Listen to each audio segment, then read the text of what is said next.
Hello, fellow leaders. My name is Lucas Patterson. I am a senior financial analyst at Cox Automotive. And today we're going to be talking about leadership development. This is a buzzword with businesses and companies today. Everyone should be familiar with the subject in the audience and listening to this video. So we're going to walk through it step by step and make a play for why every single company should be doing this in the United States and the world. So, first off, a little bit about me. I grew up in leadership positions, really in sports, in my early career.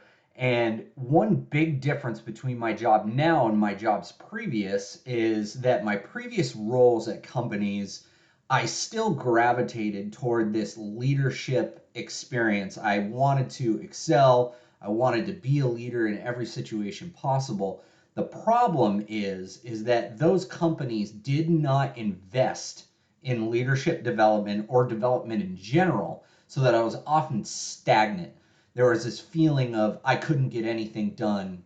Almost everyone should probably have that same experience when we talk about this. We've worked for a company before that just really didn't care, right? And obviously, these companies were not really practicing leadership development and training like they should have done, because if they had been, they probably a lot farther advanced than they are today. So we're going to go through these step by step. And first, we're going to look at an introduction to leadership development. So businesses already invest in over $60 billion in leadership development today.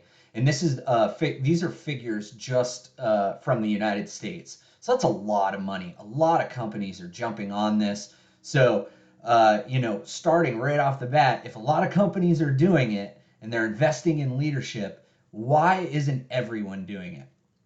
Well, that's what this video is all about. It's to convince those that aren't to start doing it ASAP. So we're going to look at three main pillars of leadership development and why. We're going to look at culture shaping. Culture is a huge part of any business. A good culture, harnessing the power of employees, harnessing leadership development, developing leaders is all very important in the business world of today. We're going to look at why leadership development is holistically developmental. And what I mean by that is that even if people aren't leaders, quote unquote, in their role today, leadership development is still hugely, hugely important. It influences every piece of the business. And thirdly, how this holistic development takes place and what the benefits are is it creates this organizational agility so that the company can pivot. Everyone is on the same page because there's this high development and high investiture in employees. Everyone's data driven. Everyone is completely bought in what we're trying to do with the company, that it makes change a whole lot easier. So let's jump right into it. So, culture shaping. What do I mean by culture shaping? So, every business has a culture. You've worked for companies with poor culture, maybe companies with okay culture, not really, your cup of tea or whatever. And then you've hopefully, worked with companies that had the best culture or the best that they can possibly provide in the business world of today.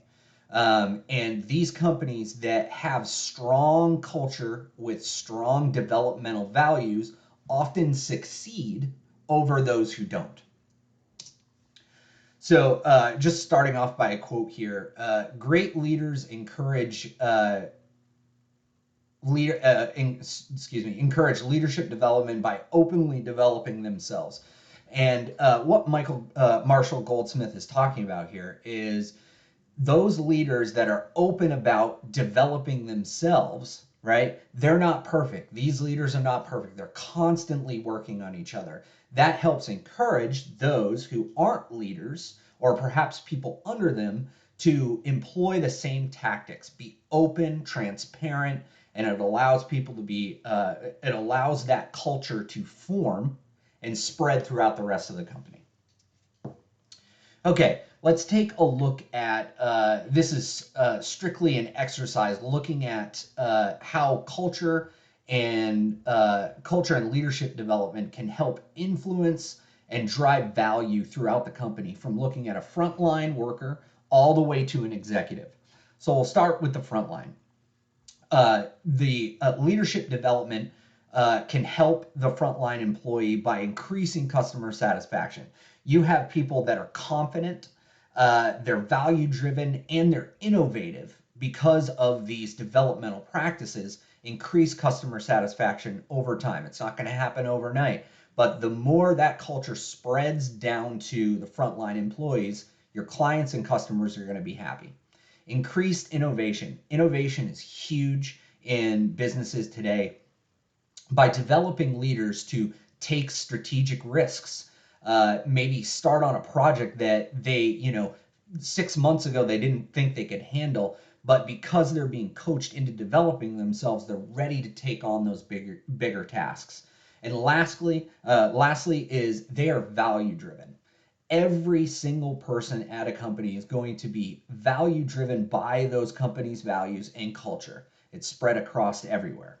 The next is supervisory positions. These folks are cultural ambassadors, right? We're going to talk about these different cultural influences and ambassadors until we get to the executive. So what I mean by cultural ambassador is they are harnessing the company culture more so than the frontline employee. They are the direct supervisors of frontline employees. They need to exude some sort of ambassadorship of culture so that it can spread down and help develop those frontline employees with the leadership development that we're talking about. They're also a change pillar. And what I mean by that is companies change all the time. Leaders, especially people leaders, need to be change management experts. And using the values and culture of the company can help change management be easier, more effective, and we can be ready for the next thing that's thrown at us in business worlds of today. The supervisor directly influences the frontline employee, and of course, everyone is value driven. The next is the director level. These folks are what I would like to call a change influencer. A cultural influencer, excuse me. They help influence the supervisory line, which then helps bleed into the frontline employees. So you can see what I mean here. Culture, the development culture starts at the top and works its way to the bottom to help foster that holistic cultural environment of development. We're working on ourselves. They're also a change founder. Oftentimes from executives, change will start from the top, right? And then the executive pulls it down to the director level and says, hey, this is our plan. I need you to execute.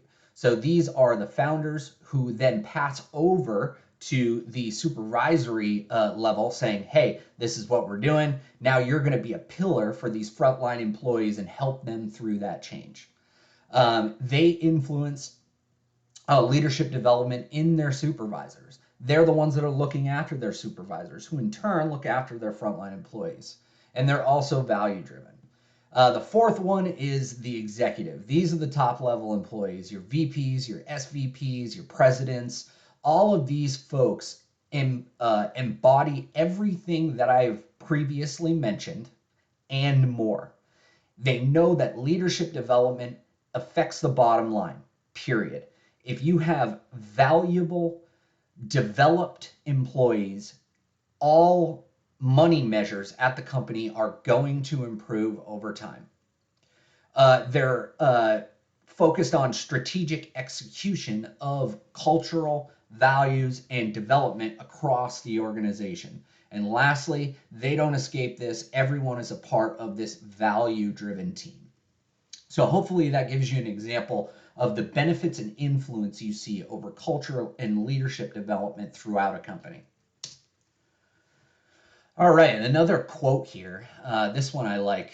amazingly. So Harvey Firestone is, we have to go back a little bit to find this guy, but the growth and development of people is the highest calling of leadership. And it's true. There are so many things that leadership development and leadership can create and help foster to create that culture, create that the value of any company that we might sit in today. So let's look at holistic development for leaders and non-leaders. And what I mean by this is that even though someone might not be a leader, that doesn't mean they can't benefit from leadership development. So what do I mean by that? What are some of these holistic traits that we can learn, right? And some of these I've mentioned previously, but we're just going to go through them one by one. They can take calculated risks. They can take on bigger issues. They feel confident. They live in a growth mindset. If there's constant development happening, growth mindsets are natural throughout the company. They can help influence and cultivate all manner of employees to be better, strive to be the better employee. They're communications experts. And since we're in a communication class here at Champlain College, this shouldn't be a surprise. Uh, Employees are exposed from top-down styles of leadership communication. So they start being influenced by those supervisors. They start being influenced by those directors and how they communicate. And the higher you go up, hopefully you're experiencing higher levels of quality communication so that these frontline employees and supervisory employees can they can start to learn about how a leader communicates and communicates effectively. An important one we're going to talk about here is adaptability. Change ambassadors, especially, we were talking about this before, and their familiarity with change management. Change happens all the time in a fast-paced business environment. For example, Cox Automotive, we change so quickly. It's a software company at its heart. We have to make changes rapidly, sprinting to launch new features, new product launches, and things like that. Adaptability is key. Accountability. The more people feel closer and nearer to the same level development wise, we're all leaders, right? That's the goal. We're all leaders. The easier we can hold each other accountable. It's very easy and a cop out for folks to be underdeveloped and saying, you are not performing, perform or else. It's a different story when a leader goes in and says, hey, how can I help you be a better leader? How can I help you be better in this scenario so that everyone can win here? We want to exceed. We want you to excel as well. How can we help? It's just way more impactful. Next, success today requires agility and drive to constantly rethink, reinvigorate, react, and reinvent, from Bill Gates. Everyone knows who Bill Gates is. He's a genius in the software community. And everything he says, I listen to. Not saying that you have to, but it's really powerful what he has to say here. And the last thing we're going to talk about is organizational agility.